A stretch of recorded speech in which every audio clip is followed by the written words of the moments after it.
Oh man, this Breath of the Wild game looks pretty cool. Don't worry, people, we'll be mostly talking about the other games. But for now, just look at what Zelda Man can do. Look what he can do. Oh, Zelda Man's about to sneak up on the horse. Oh, he's gonna get it. He's gonna get it. Oh, go get him, Zelda Man. Go get him. Go get him. Oh, he's climbing a tower now. Oh, that's a big tower, Zelda Man. Oh, he's climbing a... Oh my God. Ugh, what happened last night? I did more drunk voiceover. God damn it! What's on the list today? Zelda!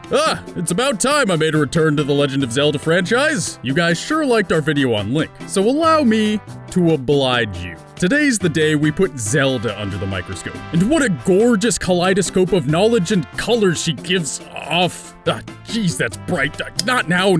I should pop an ibuprofen or something. Blah, whatever. Here we go. While Zelda isn't the star of the franchise named after her, she does have far more interesting secrets than Link. The green-clad elf warrior is pretty cool in his own right, but as I said in his story you never knew, he's really just a blank slate for the player to project themselves onto. Indeed, it's Zelda who holds the most mind-blowing information about these games. Information so mind-blowing that many have never seen such secrets for themselves. Until now. So cast a light arrow into the heart of darkness, channel the wisdom of ancient goddesses, and prepare yourself for a princess whose story is written by the convoluted cogs of destiny, whose story is ripe with magic and clarity, whose story you never knew.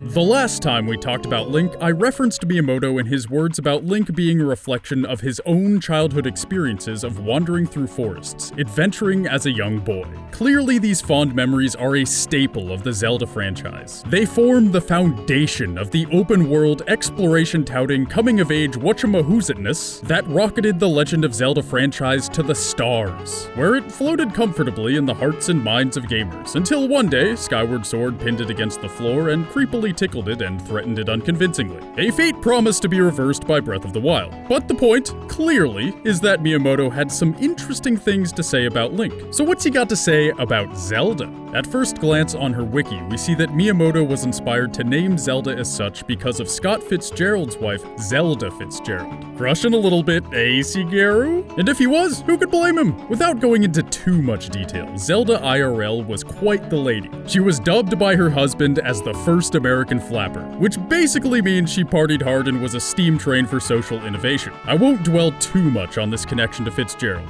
but it's safe to say it's no coincidence that the real-life inspiration for Zelda's name is a renowned social and artistic pioneer. Zelda, in the video game universe, is somewhat of her own pioneer. A pioneer of wisdom and magical powers and goodness and stuff. For the laws ignorant out there, we'll get into exactly how Zelda's magical powers and abilities work in a bit. For now, let's focus on what Miyamoto has to say about Zelda. Honestly, he doesn't have too much to say about her, save for how he decided to portray her in the games. But a certain Zelda producer, Eiji Aonuma, does hint at an important aspect of her character in a recent interview. You just have to know how to read between the lines to get this information. As we mentioned earlier, our green protagonist is a blank slate, a vehicle in which the player travels through the games that is just generic enough to be relatable to everybody. Not to take anything away from Link, I love the guy, but his personality and character as a whole are noticeably limited. So noticeably limited, in fact, that when asked about a game featuring Zelda as the playable main character, Eiji Aonuma said this with his own mouth. If we have Zelda as the main character who fights, then what is Link going to do? Taking into account that and also the idea of the balance of the Triforce, we thought it best to come back to this original makeup.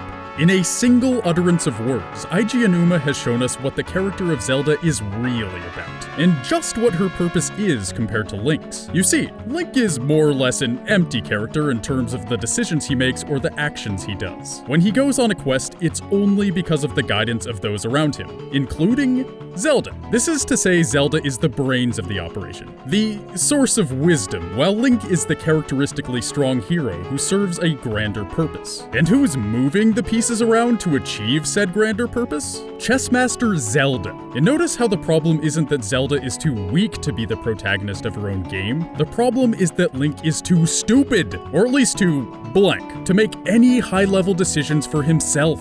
Zelda embodies wisdom and effectiveness in a way that is quite literally divine. I'll be the first to admit this isn't exactly mind-blowing, considering one of the most basic plot points is that Zelda is the keeper of the Triforce of Wisdom. But hold your horses, the payoff's coming, people! Okay, we've covered Zelda's role in relation to Link's, but what about her role on its own? This ain't Zelda and Link the story you never knew. That would be interesting, maybe. I don't know, maybe that could happen sometime if you guys are interested, but not this time. You got everything up to this point? Good, because it's time to take things up to the level of the divine. When the super cool golden goddesses created the world, they left an object of ultimate power in the hands of the goddess Hylia so that she could protect it. This object is known as the Triforce and is made up of 3 parts: the Triforce of Power, the Triforce of Wisdom, and the Triforce of Courage. Now, Hylia was doing a satisfactory job of protecting the Triforce, and everything was going fine and dandy. That is until a crack opened up in the earth and the Demon King Demise popped out like a shitty little jack-in-the-box and surprised everyone with a brutal assault.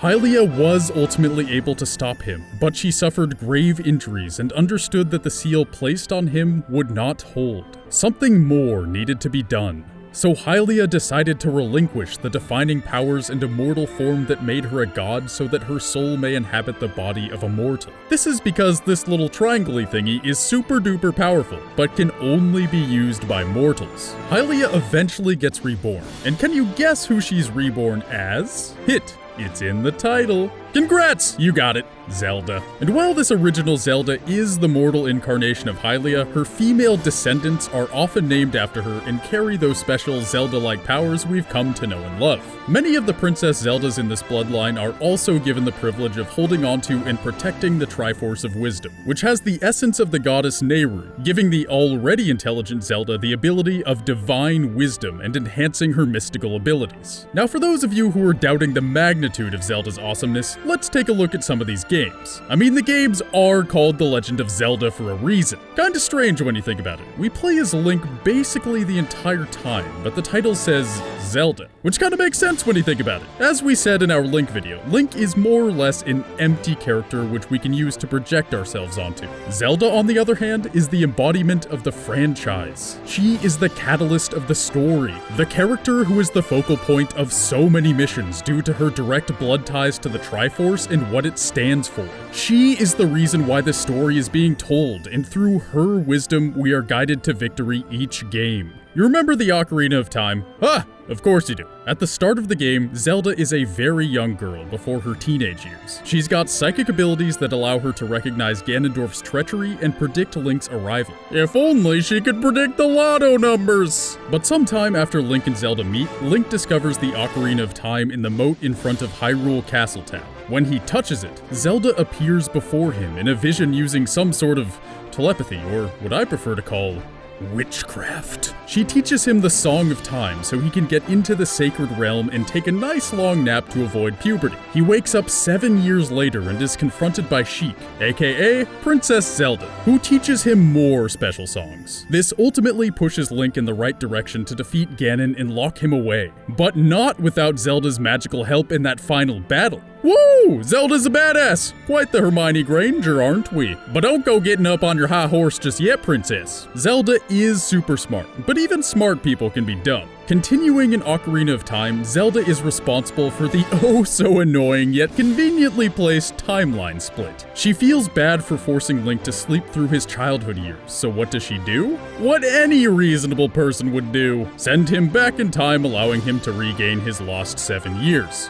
Bad move alert! As expected in any time-traveling scenario, this turned out to be a terrible decision. I mean, it's almost like she hasn't even seen Doctor Strange. Don't mess with time, bro! Link ended up living a super shitty childhood. So shitty, in fact, that he became a hero's shade because of the regret-filled life that he lived. The only good news here is that the hero's shade did train the next Link descendant, which helped ease his regrets. But still, you done fucked up, Zelda! He was once a handsome hero, and now he's this thing! I can't handle these emotions right now, Zelda! Regretful time-traveling decisions aside, Zelda is consistently the catalyst for combating some of the worst evil this world has ever seen. And this is the case even when she isn't the Zelda we've come to know and love. In The Legend of Zelda: The Wind Waker, Link saves a young pirate girl named Tetra. But it's not until Link's first battle with Ganondorf where we learn that Tetra is actually Princess Zelda. Some escaping happens, and Tetra uses the Triforce of Wisdom to transform into Zelda, where she uses her wisdom to give Link some tips. Kinda like a walking strategy guide. Then, ultimately, during Link's final battle with Ganondorf, Zelda assists by shooting light arrows and helping this shell of a character take down our evil foe.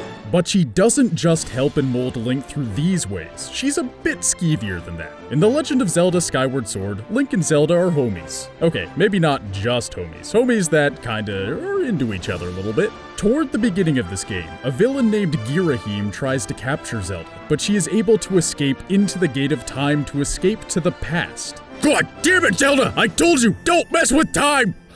Well, Link is eventually able to travel back in time to meet Zelda, cause time travel is simple like that. It's here that Zelda confesses her deep, dark secret, that she is the reincarnation of Hylia and that she has been manipulating Link so that she could fulfill his destiny. But before the mute man can respond, Zelda goes to sleep and asks Link to wake her up when it's all over. Link then channels his inner hero, or rage, who am I to judge, to defeat Demise not once, but twice, before ultimately flying off on loft wings with Zelda into the distance. From all this, it's clear that Zelda, in her mortal forms throughout the ages, seeks to protect the Kingdom of Hyrule and the mortal realm as a whole from the powerful forces of evil. Whether to slay Demise, Ganon, or Ganondorf, Zelda's purpose is to channel the ancient wisdom in her blood and the Triforce and manifest it as a weapon.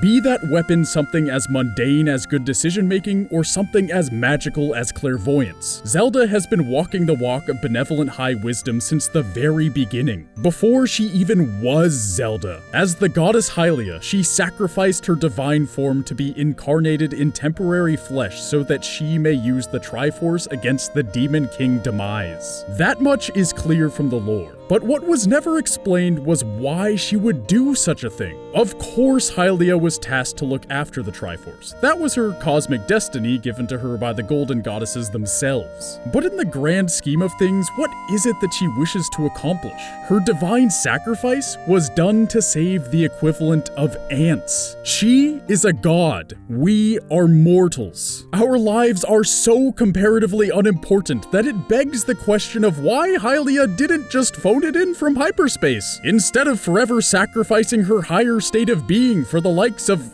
ants. The answer lies in Zelda's struggles throughout the games. From her comes the know-how, the magical glue that ties together all these plans to kick Ganon in his stupid nose, the wisdom to correctly apply Link's heroic nature. All of this is rooted in Hylia's powers that she sacrificed for the mortal world. This godliness, which passes down through Zelda after Zelda, generation after generation, is all part of a grander plan to push back evil long enough for us mortals to become as Hylia was. Or at least something close. Without this protection, we would be swept away by the forces of darkness eons before we were able to achieve a higher state of being. To us lower folk, Hylia's deed was an incredible sacrifice, but to her, a being whose mind has been perfectly sculpted by higher cosmic forces for an unfathomable length of time, it was merely an inconvenience. Because through Zelda, if Zelda was successful at thwarting evil time and time again, Hylia could aspire to an impressive high mortal form after countless generations of sharpening her wisdom against the grinding wheel of darkness. And in the wake of her journey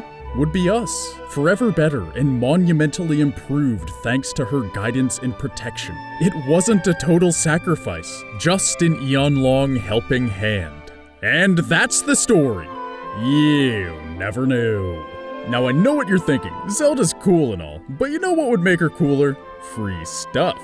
Okay, that didn't make the most sense, but whatever. We've decided to host another giveaway. This time we're giving away Blue Microphone's Ultimate Streamer Bundle. What is that, you ask? Well, it's a Blackout Yeti, coincidentally the same type of mic we started recording with, and Watch Dogs 2 for the PC. Pretty cool, huh? Just go to the link in the description to enter. If you do things like watch our videos, including the video next week, and follow us on Twitter, you'll get extra points. The giveaway will be ending on the 25th of November, so good luck! And shout out to Blue Mike for providing us with the gear for this giveaway. Thanks for watching, everybody. And just remember, if you win, you totally gotta let me borrow your Watch Dogs 2 copy sometime. I kinda wanna play it.